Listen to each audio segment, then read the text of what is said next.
I thought I never lived to see the day, but I'm actually glad it's going to happen because I couldn't think that far in advance. And I thought I'd be in a rocking chair or something by the time I get to 40 years. But sure.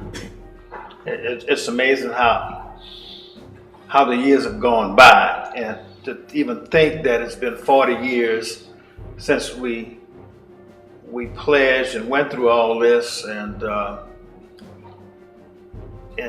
now this time has come where we're having this big celebration. Hopefully we can make it through 50, which would really be great. But I think about it. I said, boy, I was 20 years old, at the time, and really didn't know what was going on in a sense, in the world. Had some real life experiences, of course, because of the times and the late 60s and early 70s with the civil rights movements and the integration of the schools and whatnot. Unfortunately, we're still fighting some of the same things, but same battles. But 40 years passed by really quickly in a lot of ways. But happy to see it come. It's incredible, especially having the opportunity to meet and interact with charter members yesterday, to be able to see the transition, and there's been a lot of change, but to see that the motive and I guess the important points that we wanted Theta Phi to continue have been carried for 40 years. It's an amazing sight to see, and I'm just really proud to be a part of it. It's crazy.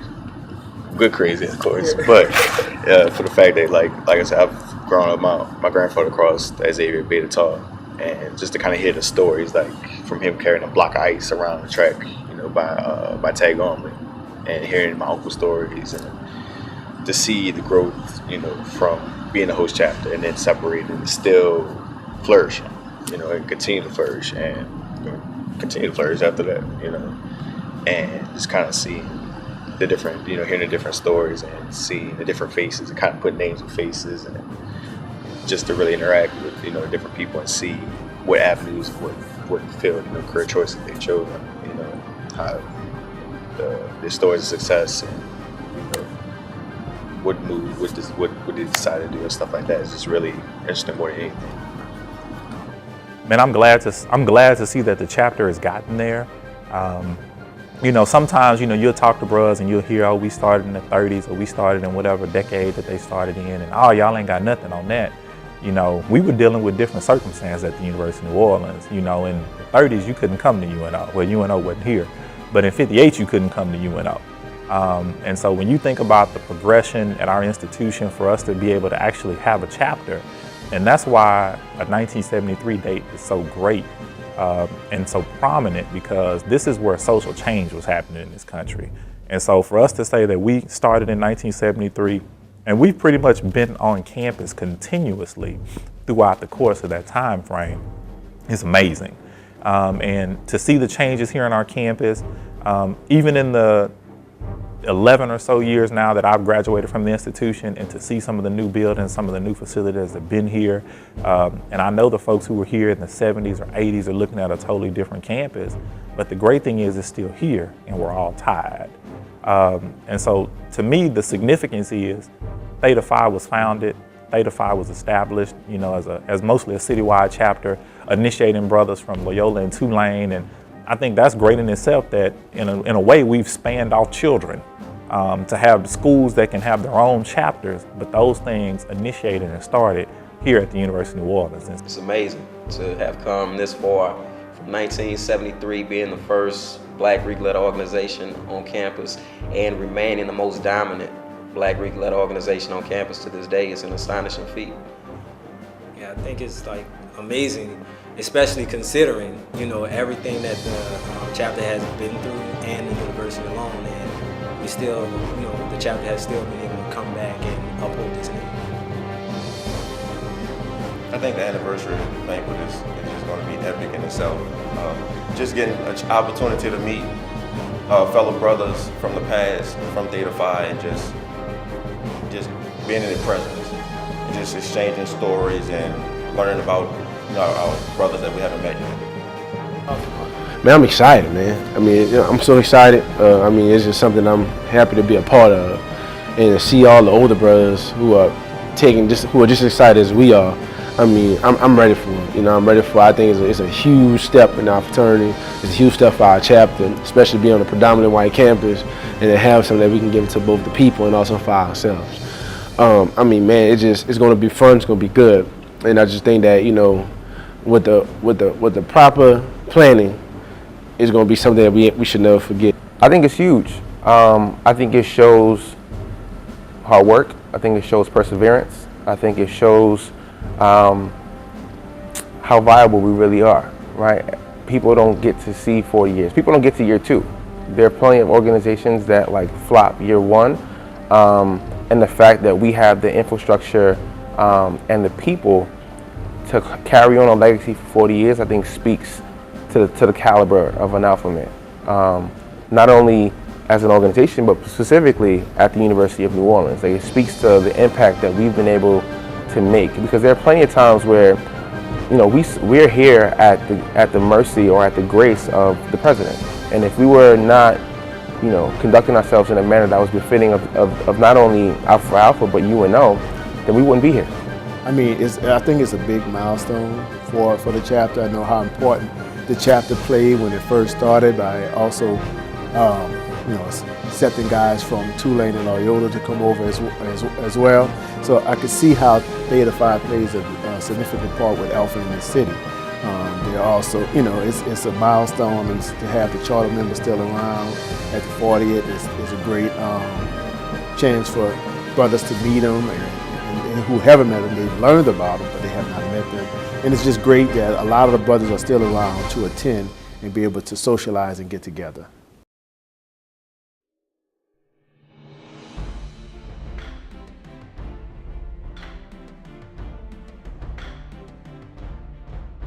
The first Alpha I think I recognized on campus was a brother by the name of Bobby Bumpy Ray Perry.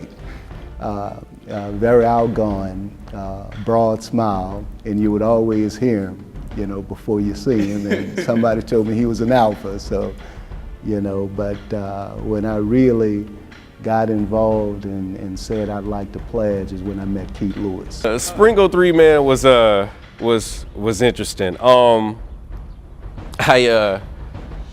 remember when I first got to UNO, just seeing everybody out, all the frats and sororities out, talking to a few friends here and there. I was letting them know that I was interested in joining Alpha, just because in high school I was involved with an organization that was ran by an Alpha. So that kind of introduced me to the fraternity. And then when I got to UNO, I saw that we had a chapter here, and I was like, yeah, I gotta do it. Like, they didn't have numbers, they didn't have like this grand presence on the yard, but if they pulled you in and you would listen, it would give you everything that you needed to be successful in your college life. And part of being a part of this chapter is, like I said before, is the ability to take constructive criticism, to take good advice, to take advice, to really know that people can have your best interests looking out for you and not necessarily be your family.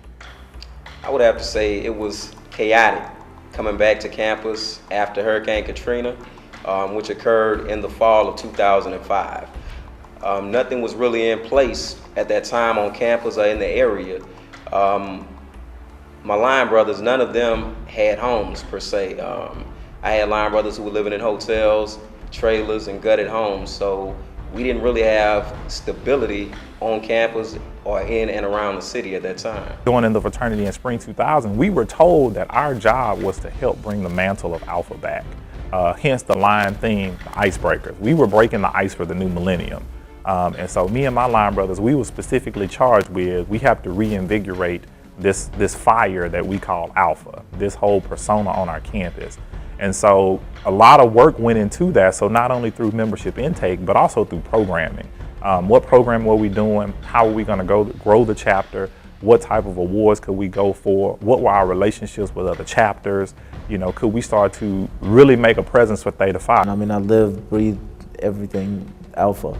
Morning, I went to every event, every school, everything. And that's the one thing that, like, again, falling back on Theta Phi, people respected is because not only were we there for our chapter, but we were there for other chapters too. Theta Phi was always the chapter that you could call if you needed people to show up, if you needed people to be involved.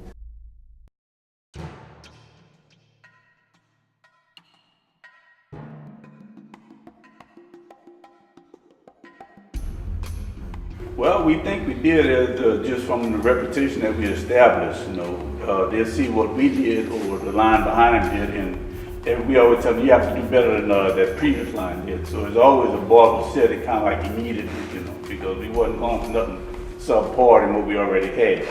So we already had established the bar once we got started. I think we did not anticipate. And I can say that I'm so proud of how far the chapter has come. At the time we were going through it, I think we did not anticipate that it would grow as well as it has. I mean, I'm just extremely pleased every time I read something that some of the guys that have come through this chapter are doing. You know, I've heard two of the ministers preach, and I got to admit, I've been moved each time. I've heard some of the musicians play at some of the clubs, and I sit there and I get spoke up a little bit by that. I think that seed back then that was being planted and that grew, we just didn't know what was going to happen, but we're exceptionally pleased at the way things have turned out. Being an alpha man means that you're an agent of change. Like, what we're founded in is sacrifice, it's blood, sweat, and tears, it's being on the front lines. Like anybody can be in the popcorn gallery, you know, giving their opinions, but to be in the front lines, to see a need and meet that need, that takes an individual who has high character, an individual who's selfless, an individual who realizes that they're just a piece of the puzzle, but at some point you need to take 20 steps back and look at the puzzle and say, well, like, where did I lay my mark? The campus, you know, wanted to know what we were doing. You know, they were looking forward to our shows, our programs. We're not the stereotypical alphas here. You know, we're not the, astute, shirt and tie all the time brothers. We're more down to earth, and everybody can understand that about us. We represent it well, I think, throughout our region. And when we do go places, if you don't know who we are, you will know who we are by the time we left. We're gonna leave a mark with you.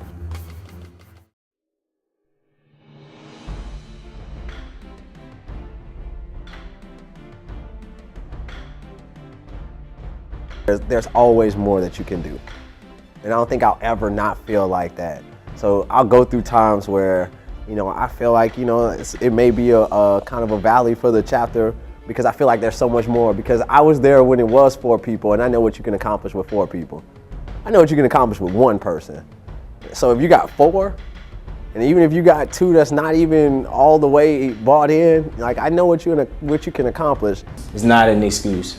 It's not an excuse. Continue to grind, continue to do what you're gonna do as an alpha, make that impact. You wanna affect your community, you wanna affect your region. We're in the Southwest region, we represent the region well, and we represent our area well and our district. So we're definitely a known chapter, a well-respected chapter in the city of New Orleans, even in Baton Rouge. And that's what goes far with us, being Theta Phi, and that's what I like about it.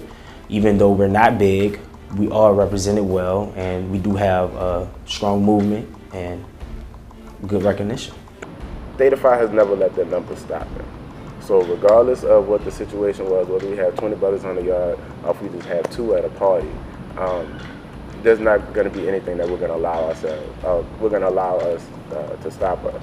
So even with those 2 brothers, they still came in there, they put on an amazing performance and started to spark interest in myself and other young men. And because of that, it kind of reinforces at least my perception of what Theta Phi is. Like, when I initially saw Theta Phi, what I thought Theta Phi was the chapter that would do everything necessary to get the best job done. And that's been shown.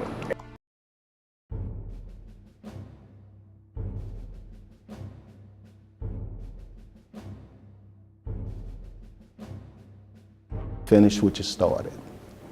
And what I mean by finishing what you started, I was a brother who came out. I was marginal as a student. My dean took a chance with me and made me an alpha. And when we talked about education, he said, hey, don't quit, man. Don't stop. And you know that's one of our poems, don't quit. And just a good tool and a good resource. And I was on campus a long, long time. Then one day they called my name and I crossed the stage. Doesn't have anything to do as far as measuring your success in life. But when you come out and you start, try and complete it. And if a brother pledged to frat, got to his junior year, and for whatever reason got sidetracked, hey, it's never too late to go back and get that piece of paper. A lot of times I heard whenever I was joining the fraternity that the easy part was going to the intake meetings and things like that. That was the easy part, and the hard part continues after that. My only suggestion would be to listen to that, because it is 100% true. It's much easier to, type up your letter for nationals and things like that. But the hard work starts when you are responsible for holding that chapter on your back, or you're one of the members that's responsible for holding the chapter on your back. And that's when the hard part comes. Making sure that this brand that you have for the 3 or 5 years that you have it is intact, so that people can have it 40 years later.